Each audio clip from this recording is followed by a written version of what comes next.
Hi, I'm Mansa, I'm Das. and we are here to introduce you to electrochemistry. Just an introductory video on what you'll be learning in this chapter. And Das is here because. I also want to learn about electrochemistry today. Unlike you folks who are participating virtually, I'm here in person. Well, you get the opportunity to learn directly from me, Yeah, which is great. a blessing and a curse. First of all, this is the definition given in your textbook. Electrochemistry is the production of electricity from energy released during a spontaneous chemical reaction and the use of electrical energy to bring about a non spontaneous chemical transformation. So, do you know what the words spontaneous and non spontaneous mean? I was actually going to ask you that. I was actually. And don't give me any definitions. Can you start by giving like a couple of examples Okay. so that I can, correlate what's Okay. spontaneous and non? That's fair. We can do that. I will give you 3 examples, and you can tell me if you think that particular transformation, that particular process is a spontaneous or a non spontaneous process. I think I need help here. So, can you give me like one example and explain how it works so that I can try to guess this remaining? I'm sure you can do it just fine. Okay, let's start with the first one. Salt dissolving in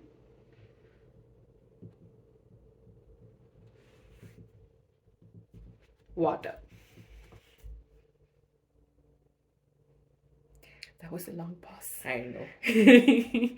Okay, when you put salt in water, what happens? Does it go?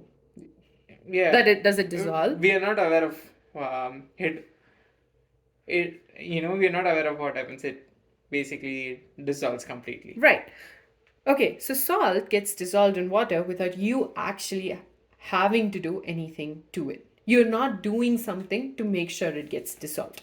Okay, that's because it's a spontaneous process. Any process that does not require or does not move forward because of an additional force is a spontaneous process. Did that make sense? Yes. Okay, another example. This is not necessarily spontaneous, wink, wink.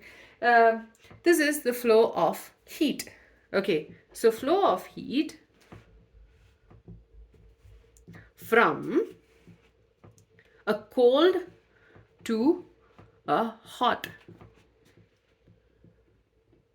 body.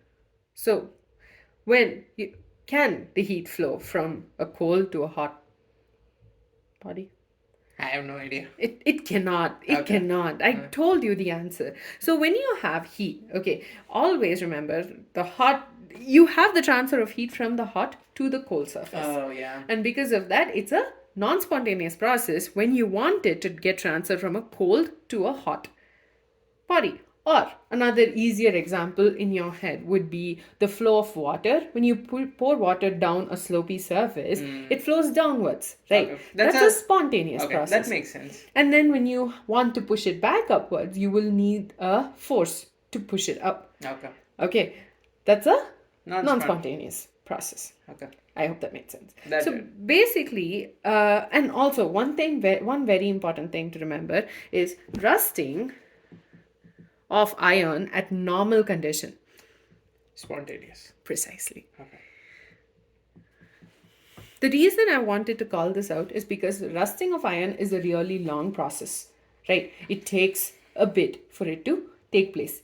But you need to remember it's not having an additional energy added to it because of which it takes place. Okay. So what I'm trying to say is a spontaneous and non-spontaneous does not necessarily mean that a spontaneous process will take place instantaneously. So spontaneous is not instantaneous. Okay. Precisely. So let's say salt in water. Water, if the water was cold, it would take a little longer for the water to dissolve. Can I stop you right there? I was going to ask. So you called out rusting of iron in normal conditions. Why did you say normal conditions? What do you mean by abnormal situations? An abnormal situation could mean the absence of oxygen and water. So if you don't have those 2 conditions, those are the 2 conditions that are necessary for rusting of iron to take place. Okay. So if you eliminate those things, which is pretty difficult, then you won't have rusting, right? So that's why I wanted to say that it's a spontaneous, and that's why I wanted to call out normal conditions. Okay. Enough about spontaneous and non-spontaneous. So what is happening in electrochemistry is that you have the electricity, basically a spontaneous chemical reaction is giving us electricity, or electricity is used to bring about a non-spontaneous, Transformation. yes.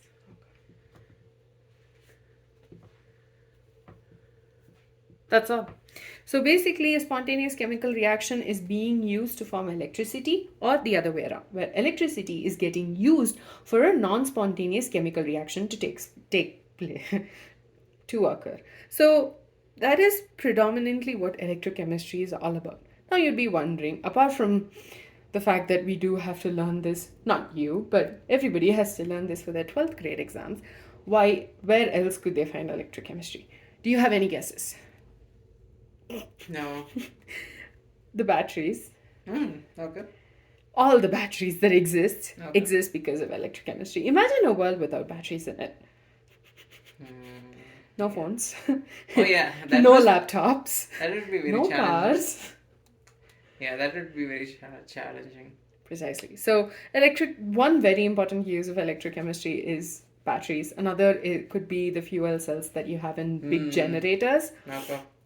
Not just that, you have the electrolytic process being used for purification of different ores, minerals, all those things. And I believe it's also used for the purification of water. Okay. I wonder if it is being used in electric vehicles as well. Well, I'm pretty sure the electric vehicles have batteries in them, so it should have an element of electrochemistry in there, which is kind of cool. So, in this chapter, you will be learning about. I don't know if you want to be a part of these videos. You guys let me know if you want him to be a part of these videos, and if you do, that's amazing.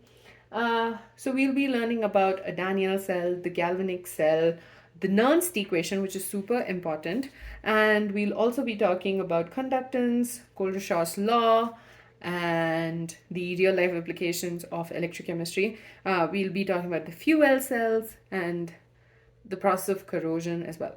And I know, depending on when you're watching this, the portion has been deducted by a bit, or there has been a slight change, but I will be covering all the information given in your textbook, and I hope all of this helps you. In the next video, we'll be talking about oxidation and reduction reactions, because that is very important for you to know before you start electrochemistry. Do you have any questions there?